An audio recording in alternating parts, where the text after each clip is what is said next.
Amén. Vamos a estar escuchando la palabra del Señor y para eso quiero invitarles a abrir sus Biblias allí en el libro de Jueces.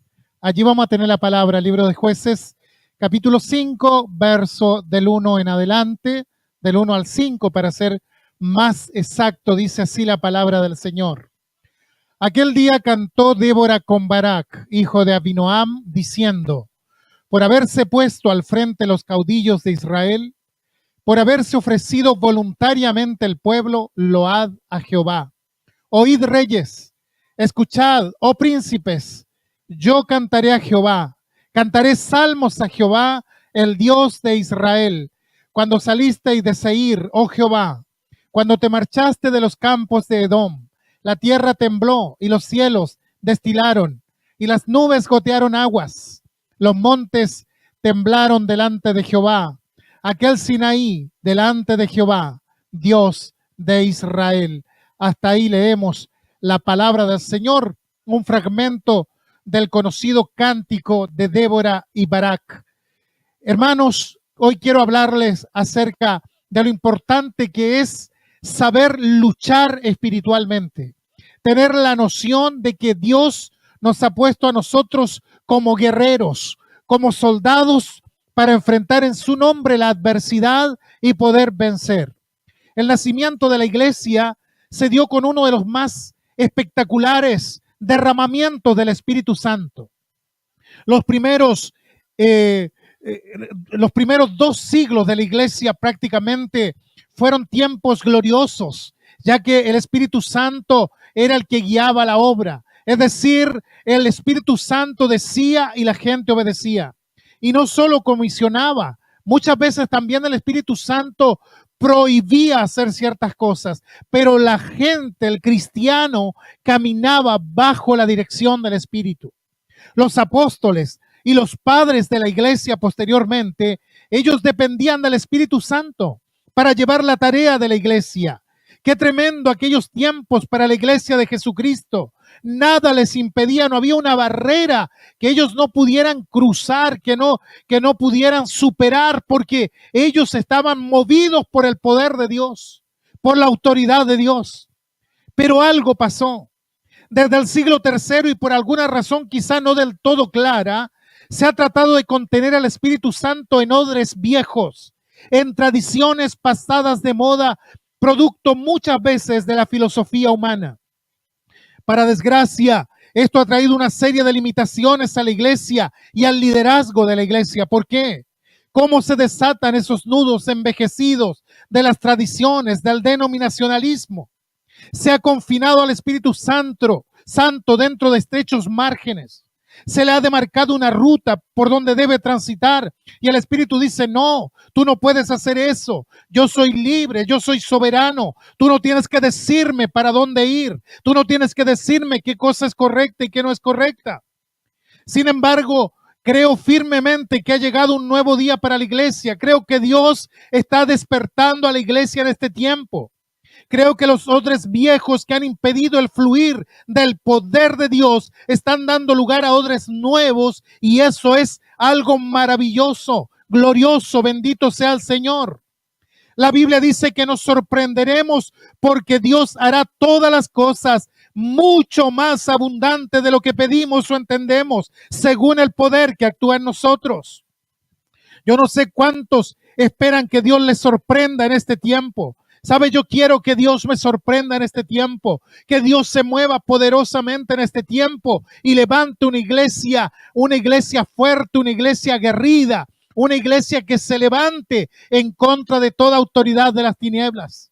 Hoy por hoy Dios está entregando visión espiritual a sus hijos y hemos podido identificar no solo a las grandes y poderosas huestes espirituales que luchan a nuestro favor, sino también que nos ha permitido identificar al enemigo y sus estrategias malditas para poder combatir con efectividad. Y Dios está levantando esta iglesia, hermanos, yo lo creo, no solo una iglesia pura y sin mancha, como dice su palabra, sino también a un ejército aguerrido que desafía y que desafiará las mismas puertas del infierno si fuese necesario. Hermanos, Dios me ha llevado a pensar sobre la guerra que día a día enfrentan sus hijos contra hordas invisibles de las tinieblas. Sí, hermano, guerra. Hay algunos que no se dan ni cuenta de la tremenda lucha que se desencadena cada día por su alma. A lo más, hay quienes creen que sus enemigos son una esposa neurótica, un esposo indiferente, unos hijos rebeldes, una vecina chismosa, un jefe intransigente, y no. La Biblia dice que nuestra lucha no es contra sangre y carne, sino contra principados, contra potestades, contra los gobernadores de las tinieblas de este siglo, contra huestes espirituales de maldad en las regiones celestes. Y usted, mi hermana, mi hermano, debe aprender a combatir, porque en esta lucha, soldado que arranca, queda a expensas del enemigo. Y Dios quiere que su pueblo aprenda a luchar, a batallar espiritualmente. Hay batallas que todo cristiano debe enfrentar, aun cuando la herencia le pertenezca. Dios dejó a algunos enemigos en Canaán que debían ser desalojados por los israelitas. La tierra les pertenecía a ellos, pero ellos debían poseerla, debían tomarla. Y esto no se logró por la vía diplomática. Ellos no mandaron embajadas de paz a los reyes que habitaban el lugar con cartas diciendo, por favor, señor rey, deben desalojar la tierra porque esta nos pertenece. No, jamás. Ellos lucharon. Ellos entraron en batalla, tuvieron que disciplinarse para la guerra, y cuando poseyeron la tierra, hay un resumen allí en Jueces capítulo 3 que dice, estas pues son las naciones que dejó Jehová para probar con ellas a Israel. A todos aquellos jovencitos que no habían conocido las guerras de Canaán, solamente para que el linaje de los hijos de Israel conociese la guerra, para que la enseñasen a los que antes no la habían conocido. Yo no sé qué le parece esto a usted, o qué explicación puede dar este pasaje de la Escritura. Dios es de la idea que la mejor manera de aprender a luchar es en el fragor de la guerra misma. Ya lo sabemos, los soldados de Cristo son gente decidida, con temple, con carácter. Los que conquistan puertas del infierno no son timoratos que a la primera prueba ya reniegan de su fe. Dios nos dio una armadura de guerra. Efesios 6 lo señala de un modo claro. Un chaleco de justicia, unos bototos del evangelio de la paz, un escudo de la fe, un casco de la salvación, una ametralladora del Espíritu, que es la palabra de Dios, una táctica de oración y de súplica en el Espíritu. ¿Se da cuenta? Nuestra salvación es gratuita, bendito sea el Señor, pero la herencia espiritual hay que pelearla pulgada a pulgada. Israel efectuó campañas largas y difíciles para tomar su herencia. Cuando Josué llegó al final de su ministerio, los israelitas habían peleado contra 32 reyes y Dios los capacitó para la lucha. Él no quería que este pueblo errante se quedara en el desierto, volviera a la tierra de esclavitud. Por eso los entrenó para entrar a la tierra de las promesas. Hermanos, si hemos de conquistar nuestro territorio para Cristo, debemos aprender estrategias divinas. Debemos identificar a nuestros enemigos y no echar pie atrás. La guerra espiritual debe aprenderse y debe practicarse. No hay otra forma de tratar con principados, potestades y toda hueste de la oscuridad. Una de las batallas físicas en el Antiguo Testamento de la que podemos sacar importantes lecciones se encuentra allí en Jueces. En el capítulo 5 que leíamos al comienzo se registra el cántico de Débora y de Barak. Dice, cuando saliste de Seir, oh Jehová, cuando te marchaste de los campos de Edom, la tierra tembló y los cielos destilaron y las nubes gotearon agua. Este cántico es posterior a la victoria que Dios le otorgó a esta gran mujer, Débora, contra Sísara, capitán sanguinario del reino de Javín de Canaán, comandante con 900 carros de guerra. Pero Débora y Barak no estaban solos. El gran capitán del universo estaba con ellos, Jehová Dios. Esto nos enseña algo fundamental. No podemos luchar espiritualmente si Dios no está con nosotros. Debemos asegurarnos de que Dios está guiándonos en la lucha. Quizá alguien diga, pero Dios prometió que estaría con nosotros siempre. Y yo le digo amén. Pero Dios va a actuar solo cuando se le permita hacerlo. Y es bueno entender esto espiritualmente. Dios estaba con Israel en el desierto, pero en un momento determinado le dijo a Moisés, ve tú con el pueblo, pero yo no iré con ustedes. No sé si todos logran captar la idea que aquí se registra. Es como decir, Dios puede estar sin estar. Dios no estaba dispuesto a proteger a un pueblo rebelde. Por tanto, si el Espíritu Santo no va adelante, entonces por favor no nos involucres en la guerra espiritual. El enemigo nos va a derrotar. El enemigo nos va a partir por la mitad. Débora comprendió que Dios estuvo con ellos en el campo de batalla y el enemigo fue vergonzosamente derrotado. Sísara murió a mano de una débil mujer. Hay un trágico episodio también en la vida del pueblo de Israel cuando salieron a la batalla y Dios no estaba con ellos. Cuando los hijos del sacerdote Elí, Ofni y Finés jactanciosamente llevaron el arca de Dios a la batalla y el ejército de Israel gritó tan fuerte que la tierra tembló y los filisteos se asustaron, pero la presencia de Dios no estaba con ellos porque eran hombres adúlteros, porque eran hombres perversos, malintencionados. Ambos murieron en aquella batalla y el arca del Señor fue capturada. Cuando Elí recibió la noticia, fue tanto su impacto, dice la Biblia, que se cayó hacia atrás de su asiento, se golpeó la parte de la nuca del cerebro y murió. Ese mismo día, la señora de Finés estaba dando a luz y murió en el parto. Hermanos, cuando Dios marcha con su pueblo, suceden cosas maravillosas, extraordinarias. Mientras Él guió al pueblo de Israel con la nube, nadie pudo atacarle con éxito. Moisés entendió esto cuando le dijo a Dios, entonces, si tu presencia no ha de ir conmigo, no nos saques de aquí. Mire lo que le dice él ahí en el versículo 2. Por haberse puesto al frente los caudillos en Israel, por haberse ofrecido voluntariamente el pueblo, load a Dios, load a Dios. Un factor clave para la guerra efectiva es la calidad de liderazgo. Las oraciones de guerra deben ser guiadas por líderes ungidos que conocen lo que es la lucha espiritual. Los líderes deben ser hombres y mujeres de oración. Deben discernir en el Espíritu el rumbo de las cosas. Deben entregarse al Espíritu Santo y dejarse guiar por Él. Los líderes en la guerra espiritual no son los que hablan más, no son los que confrontan a los pastores, sino que son aquellos que saben escuchar la voz de Dios y obedecerla.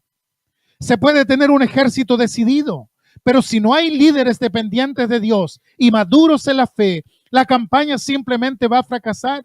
Esto nos hace un llamado profundo a mirarnos y a arrepentirnos. Mire lo que dice el verso 9. Estoy en el cántico de Débora y Barak. Dice, mi corazón es para vosotros, jefe de Israel, para los que voluntariamente os ofrecéis entre el pueblo. Load a Dios, load a Dios. La combinación de buenos líderes y voluntarios dan como resultado un ejército indestructible. Si hay solo buenos soldados, pero líderes deficientes, de seguro el estado de ánimo decaerá. En la batalla contra Sísara de Jueces 4, Barak voluntariamente se colocó bajo el liderazgo de Débora. La victoria que obtuvo Israel a partir de esto cambió radicalmente su rumbo y sometieron a un enemigo que por años lo había subyugado y los había humillado. Los valientes de David, estos hombres que se enrolaron voluntariamente, lograron proezas inigualables.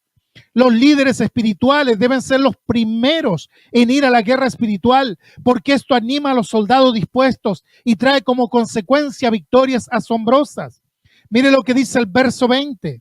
Desde los cielos pelearon las estrellas, desde sus órbitas pelearon contra Sísara. Qué poderoso es esto. Líderes dispuestos, interfiriendo en cuerpos celestiales. Hay algunos registros en el Antiguo Testamento en que estos hombres de Dios interfirieron con el movimiento de cuerpos celestiales para afectar los eventos de su día.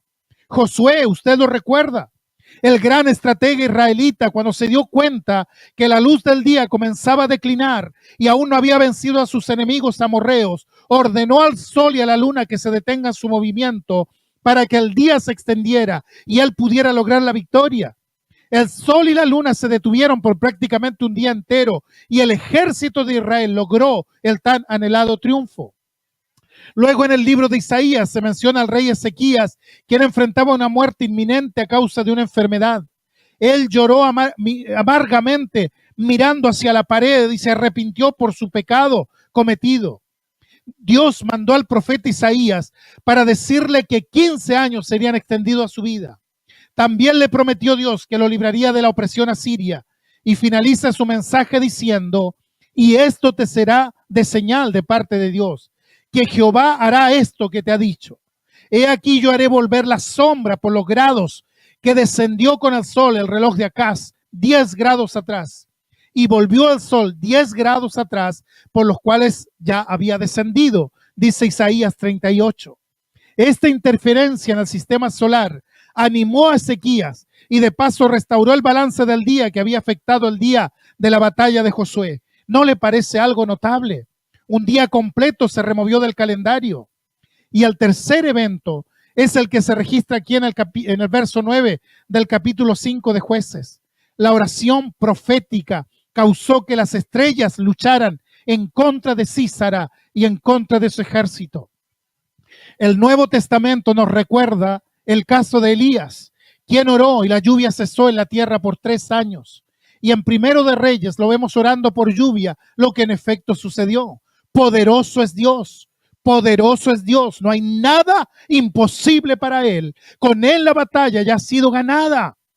La Biblia revela estrategias para capturar ciudades fuertes, siempre teniendo en mente que nuestra lucha no es contra personas o estructuras físicas, sino contra principados y contra potestades. Dios es espíritu y lo que nace del espíritu, espíritu es. Y la iglesia debe aprender a tratar con fuerzas espirituales. Ya tenemos una posición de honor. Estamos sentados en lugares celestiales con Cristo Jesús, no en el sentido físico, ciertamente, sino en el sentido espiritual. Por tanto, no es difícil entender que podemos tomar una ciudad, la ciudad que sea donde Dios nos mande en el sentido espiritual. Quizá usted ha vivido muchos años en un determinado lugar en el sentido físico y conoce cosas interesantes sobre el lugar donde usted vive, datos, estadísticas, pero no ha visto el ámbito espiritual. Y hoy Dios quiere abrir tus ojos para entrar en esa esfera de comprensión mediante la guía del Espíritu Santo. Dios llevó a Ezequiel en el Espíritu varias veces para mostrarle ciertas cosas. En el capítulo 8 de su libro vemos que Dios le mostró la ciudad de Jerusalén. Y allí Dios le mostró los diversos pecados que estaban cometiendo los habitantes de Jerusalén en varios sectores de la ciudad. Y allí Ezequiel vio el celo y la irritabilidad de Dios. Dice que a través de un agujero vio a 70 ancianos adorando a ídolos que estaban pintados en la pared. También le fueron mostradas mujeres llorando por Tamuz, que era un dios falso, y otros 25 hombres adorando al sol. Y vino el juicio de Dios sobre esa ciudad. ¿Qué estoy diciendo con esto? Que Dios puede dar a su pueblo revelación para comprender la realidad espiritual de donde está físicamente. Y esto es tan importante saberlo, porque de lo contrario será imposible atar al hombre fuerte o al espíritu territorial poderoso que está gobernando ese lugar. Pidamos que Dios nos muestre a nuestra ciudad en espíritu para ver y percibir con claridad los problemas con que tratamos y la posición estratégica del enemigo. Hay por lo menos 3 ciudades poderosas en el Antiguo Testamento: Jebús, Babilonia y Jericó. Y en el Nuevo Testamento tenemos a Éfeso, la capital de Asia Menor. En todos estos casos fue la estrategia de Dios la que prevaleció y libró a estas ciudades de un régimen demoníaco. En el caso de Jebús, los jebuseos eran tan seguros y tan confiados en sus muros inexpugnables que colocaron a los cojos y a los ciegos en el muro, burlándose de David, diciendo que esas personas eran suficientes para vencerlo. David lanzó el reto y Joab, uno de sus oficiales, entró por un conducto, capturó la ciudad. Y de Jebús, la que luego la pasamos a conocer como Jerusalén, allí David estableció su trono. Babilonia también fue una obra de arte arquitectónica. Sus muros eran físicamente infranqueables, pero la mano de Dios alertó a Belsasar: Mene, mene, tekel, uparsin, tu reino ha sido roto y dado a los medos y a los persas. La Babilonia fue quebrantada y cayó bajo el poderío medo-persa. Jericó era una ciudad amurallada, pero luego que Josué fue llevado en el espíritu, donde recibió la táctica de Dios para atacar, sus defensas no sirvieron de nada. Como resultado de la conversación de Dios con Josué, los hijos de Israel obedecieron y los grandes muros cayeron bajo el poder de Dios. Éfeso era tan densa espiritualmente hablando que antes que Pablo llegara, la iglesia era muy débil. Solo había 12 cristianos que no tenían idea sobre el Espíritu Santo ni la obra del Espíritu Santo. Allí estaba el imponente templo de Diana y había un fuerte gremio de plateros dirigidos por un tal Demetrio. Éfeso estaba prácticamente tomada por el mismísimo Satanás. Era un centro de ocultismo y de hechicería. Pablo permaneció allí 2 años y siendo que este siervo estaba tan cerca de Dios, comenzó a recibir directrices de parte de él.